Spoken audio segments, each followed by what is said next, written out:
બલદેવ શ્રી ગોપીનાથ કહીએ, વિઠ્ઠલ નંદાનંદ જે આપણે દર્શન કર્યું હતું પૂર્વ વલ્લભાખ્યાનમાં, તો આ વીર શ્રી ગોપીનાથ જ્યેષ્ઠ ભ્રાતા રૂપે પ્રગટ થયા અને શ્રી વિઠ્ઠલ પ્રગટિયા શ્રી ગુસાઈજી પ્રગટ થયા. વિઠ્ઠલ પ્રગટિયા, જો એમ જોવા જાઓ તો તમે અધ્યયન કરો તો વલ્લભાખ્યાનમાં વિઠ્ઠલ શબ્દ કેટલી વાર આવે? હોમવર્ક છે તમારું, શોધીને લાવજો. એ બાને આખું વલ્લભાખ્યાન વાંચશો. પણ નામ રત્નાખ્યાન સ્તોત્ર તમને આપવામાં આવ્યું છે, એમાં પહેલું નામ શ્રી વિઠ્ઠલ છે. કદાચ એનો સમય એટલો નહીં રહે એટલે આને સાંકળી લઉં છું.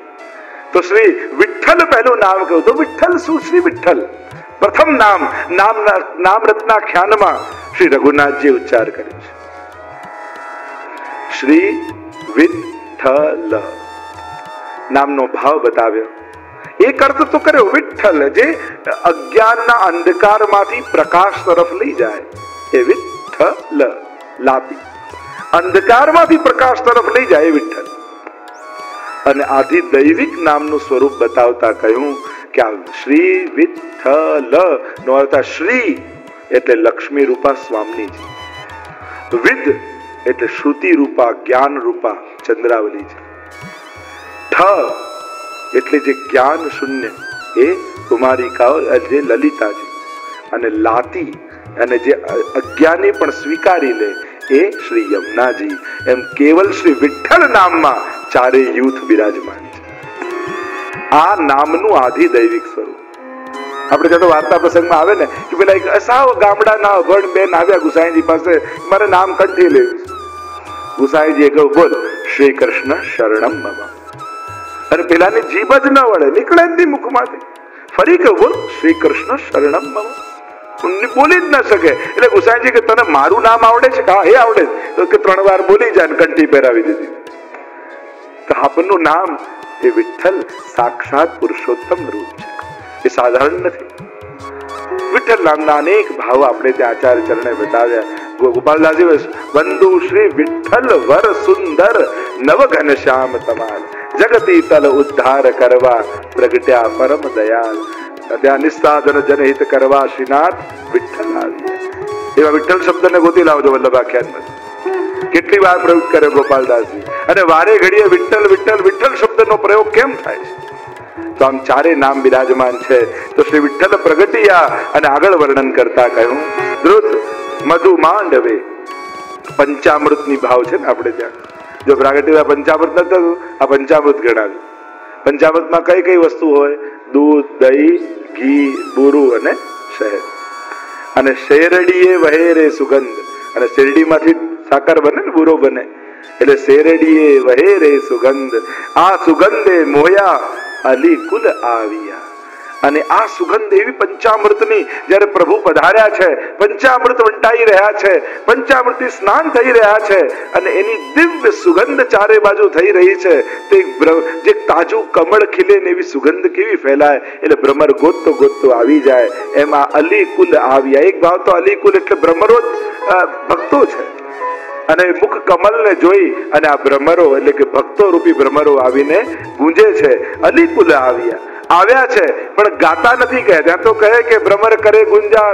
પ્રથમ આખ્યાનમાં તો કહ્યું છે ત્યાં ગુંજાર કરે છે, શબ્દ કરે છે.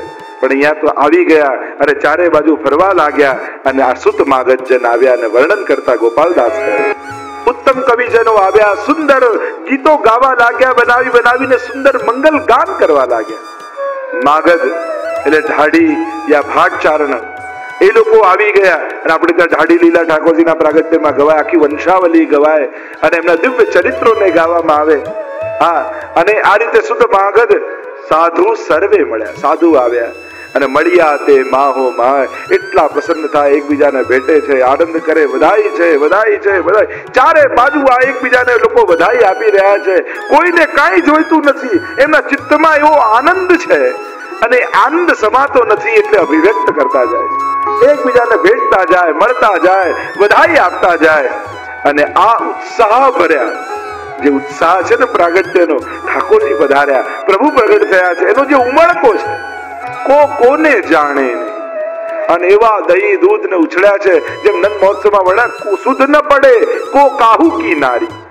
એવા દહીં દૂધ ઉછાળ્યા, એવી હલ્દી ઉછાળી કે ખબર નથી પડતી કોણ કોની નારી છે. ગોપો મોઢા પર પાણી નાખીને જુએ કે આ મારી પત્ની છે કે નહીં. એવો ઉત્સવ નંદ મહોત્સવમાં થયો છે. આંગન બાડી કીચ, આટલા થર દહીં દૂધ ના થઈ ગયા અને શુદ્ધ ન પડે કો કાહુ કી નારી. એકનો હાથ પકડીને લઈ જાય, અરે હું તમારી નથી, પેલાની છું. ખબર નથી પડતી એવા ભક્તિના રંગે, દહીં દૂધના રંગે રંગાઈ ગયા છે. કોઈ કોઈને ઓળખી શકતા નથી. અને અહીંયા પણ આ ઉત્સાહ ભર્યા કોને જાણે નહીં. કોઈ કોઈને ઓળખતા નથી, જાણતા નથી, અને બધા જ નંદ મહોત્સવમાં મગ્ન બનેલા છે. અને એનું વર્ણન હવે આનંદ કોને થાય છે? પ્રસન્ન થઈ ગયા કે જે મારા સેવ્ય ઈષ્ટ પ્રભુ છે એ પોતે પધાર્યા છે. અને આનંદ કઈ વાતનો કે મેં ભાગવતજી ગાન તો કર્યું, પણ અનેક વિપરીત પ્રકારના અર્થો દુનિયામાં થઈ રહ્યા છે.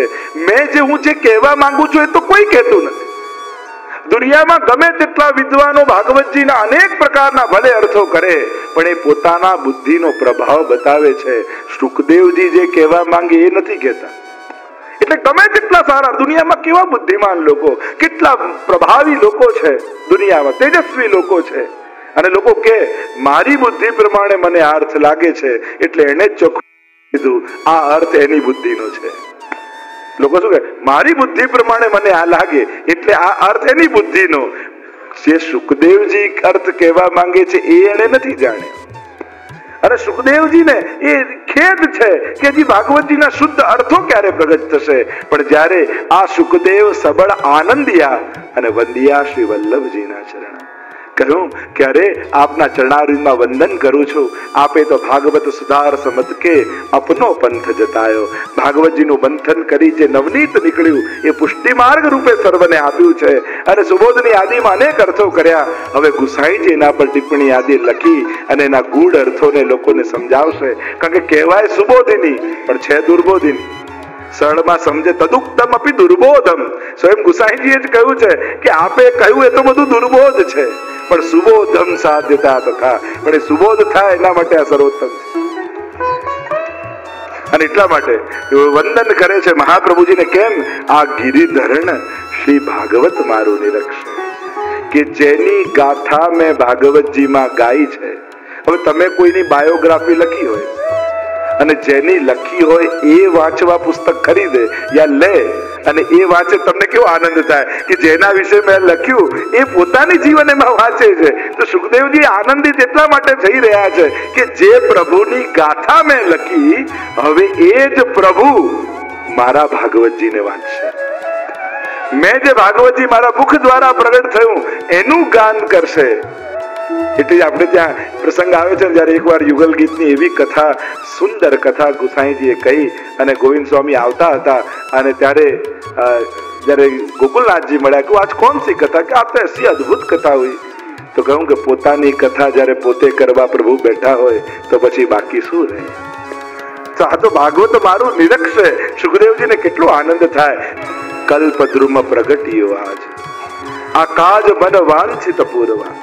આ કલી કાલમાં, આ સકલ કલા કલી કાલમાં કલ્પદ્રુમ પ્રગટ્યો. આ કલિયુગમાં જ્યારે કોઈની સિદ્ધિ થતી નથી, કોઈ મંત્રો ફલિત થતા નથી, કોઈ દેવતાઓ પ્રગટ થતા નથી, એવો ઘોર કલિયુગ આવ્યો છે. પણ આ કલ્પ વૃક્ષ પ્રગટ થયો છે. આ ત્રણ જણા બધી ઈચ્છાઓ વ્યક્તિઓની પૂરી કરે, કાં કલ્પ વૃક્ષ મળે, કાં ચિંતામણી મળે, કાં કામધેનુ મળે. શાસ્ત્રોમાં ત્રણ તત્વો એવા કયા છે કે એ જો મળી જાય તો બધી ઈચ્છા પૂરી થઈ. ભાગ્યશાળી છો વૈષ્ણવો, તમને તો આ ત્રણેય મળ્યા છે. કામધેનુ રૂપ યમુનાજી મળ્યા, ન જાતું યમયાતના ભવતી તે પે. ચિંતામણી રૂપ ગિરિરાજજી મળ્યા, ત્યાં રત્ન ધાતુ ગિરિરાજે રે. અને કલ્પ વૃક્ષ રૂપ શ્રી મહાપ્રભુજી ને ગુસાઈજી તમને મળ્યા છે.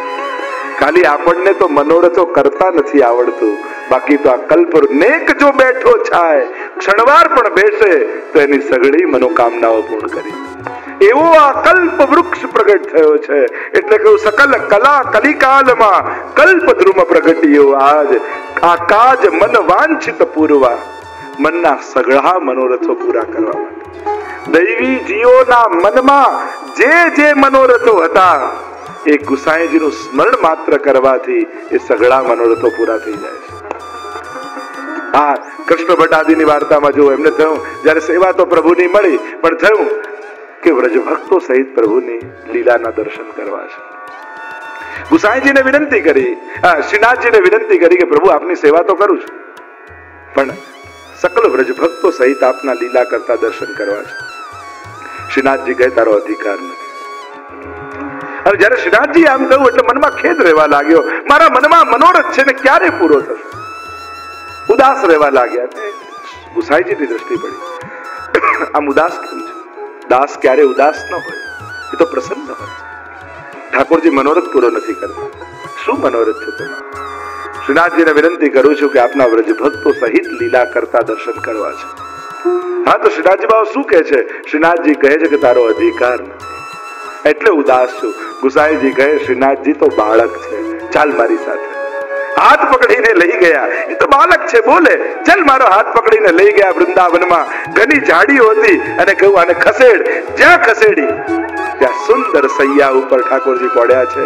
સ્વામીજી પાનનું બીડું લઈને આરોગાવી રહ્યા છે. અનેક ગોપીજનો આસપાસ છે.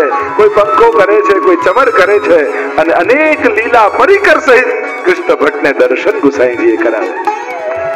આવા ગુસાઈજી કલ્પ દ્રુમ ફલ્યો. આજ બાકી બધા લૌકિક વસ્તુ આપી શકે, સંસારિક વસ્તુ આપી શકે, પણ આ કલ્પ વૃક્ષ એવો છે જે મોટા મોટા દેવતાઓને દુર્લભ છે એવા ઠાકોરજીની કૃપા કરે છે. એ લીલાનું દાન કરે છે, પ્રગટ અનુભવ કરાવે છે. એવું સ્વરૂપ ગુસાઈજીનું છે. અને એટલે જ જયારે સર્વોત્તમ સ્તોત્રની ટીકામાં ગોકુલનાથજી ટીકા લખે, નત્વા પિતૃ પદાંબોજ સર્વાભિષ્ટ પ્રદાયક. વંદન કરતા કહે છે આ તો સર્વ અભિષ્ટ આપનારા છે. તો ત્યાં પ્રશ્ન જગાવ્યો કે જેમ ધન તો બીજાના ભજનથી પણ મળી જાય છે, ઘર જોઈતું હોય તો બીજાના ભજનથી મળે, સંસાર મળવું હોય તો ઘણા દેવતાઓના ભજનથી સંસાર મળી જાય, પણ આ બધું બીજા આપી શકે અને ગુસાઈજી પણ આપે, તો બંનેમાં ફરક શું? તો ઉત્તર આપતા કહ્યું કે બીજા ધન આપે દેવતાઓ, પણ એ ધન સંસારમાં બાંધનારું હોય. ગુસાઈજીની કૃપાથી ધન મળ્યું તો એ સેવાને સાધનારું મળશે. એ ધનનો ઉપયોગ સેવામાં થઈ શકશે. બીજાના કૃપાથી ઘર મળ્યું તે સંસારમાં વધારનારું હશે. ગુસાઈજીની કૃપાથી ઘર મળ્યું તો એવું મળશે કે જ્યાં ઠાકોરજીની સેવા થતી હશે. બીજાની કૃપાથી સ્વજનો મળ્યા તે લૌકિક વધારનારા મળશે, પણ ગુસાઈજીની કૃપાથી સંસાર પણ મળ્યો તે બધા ભગવદી વૈષ્ણવ મળશે. આ ફરક છે. બીજા સંસારમાં બાંધનારું આપે અને ગુસાઈજી તો સેવાને સાધનારું આપે. એવા અભિષ્ટ આપનારા ગુસાઈજી છે. એવા ગુસાઈજી કૃપાલુ તો સકલ મન આ મન કાજ મન વાંછિત પૂરવા સકલ કાર્યને પૂરવા. એકવાર ગુસાઈજી જયારે દક્ષિણ પધાર્યા અને દક્ષિણમાં જયારે કથા કરી રહ્યા હતા, દસમા સ્કંદનું અને આવનીની વર્ણન એવું અદ્ભુત કર્યું ગુસાઈજીએ, અને અજાણે બધાની લીલાઓ દેખાવા લાગી. અદ્ભુત વર્ણન. કથા પૂરી થઈ એટલે યુવાન આવ્યો અને કહ્યું, જયરાજ શું આ લીલા આજે પણ થાય છે? પ્રભુ ગાયો લઈને પધારતા હોય એવા સ્વરૂપના દર્શન થાય? હા, ગુસાઈજી કહે ઠાકોરજીની લીલાઓ તો નિત્ય છે. આજે પણ રોજ ઠાકોરજી વનમાંથી ગાયો ચરાવીને ગોકુલ પધારે છે. ક્યાં બધું થાય? વૃંદાવનમાં, વ્રજમાં. અને પેલો છોકરો તો ગયો. ગુસાઈજીના વચન પર એવો ભરોસો, મારે તો આ લીલાના દર્શન કરવા. ગુસાઈજી હા કહી છે, થાય છે. અને વૃંદાવનની બહાર જઈને બેસી ગયો. ગામની બહાર સવાર ગઈ, બપોર ગઈ, સાંજ થઈ. પ્રભુ ક્યારે પધારશે ગાયોને લઈને? એ લીલાના દર્શન મને ક્યારે થશે? અરે ગુસાઈજીએ કહ્યું છે કે આ લીલાના દર્શન આજે થાય. આજે ઠાકોરજી એ લીલા કરે છે, મને કેમ થાય? એક દિવસ, 2 દિવસ, 3 દિવસ ભૂખ્યો તરસ્યો, મનમાં એક જ મનોરથ છે. ગુસાઈજીએ કહ્યું છે, ગુસાઈજીની કૃપા થશે, મને જરૂર લીલાના દર્શન. ઠાકોરજી વિચાર કરે, આ તો ગુસાઈજીના વચન પર ભરોસો રાખીને બેઠો છે. ભૂખ્યો તરસ્યો મારા દર્શન કરવા, અને ગુસાઈજીના વચન હું ક્યારે નિરર્થક ન જવા દઉં. 3જા દિવસની સાંજ પડી અને દૂરથી મોટી મોટી ગાયોના ગળામાં બાંધેલી ઘંટડીના શોર સંભળાયા. ટન ટન ટન ટન. ઉભો થઈ ગયો. અરે નંદાલયની મોટી મોટી ગાયો જેવી ગાયોનું વર્ણન ગુસાઈજીએ કર્યું હતું, આ તો એવી જ ગાયો છે. એ જ સોનાના શિંગડા, સોનાની ઘંટડી, સુંદર શણગારેલી ઠાકોરજીના થાપા લાગ્યા છે, કોઈકના માથે મોરપીંછ બાંધ્યા છે, જેવા વર્ણન ગુસાઈજીએ કર્યા હતા. આ તો એવી જ ગાયો. તો જો ગાયો આવી તો પાછળ પાછળ ઠાકોરજી પણ આવ્યા અને દૂરથી વેણોનો નાદ સંભળાયો. ઊભો થઈ ગયો.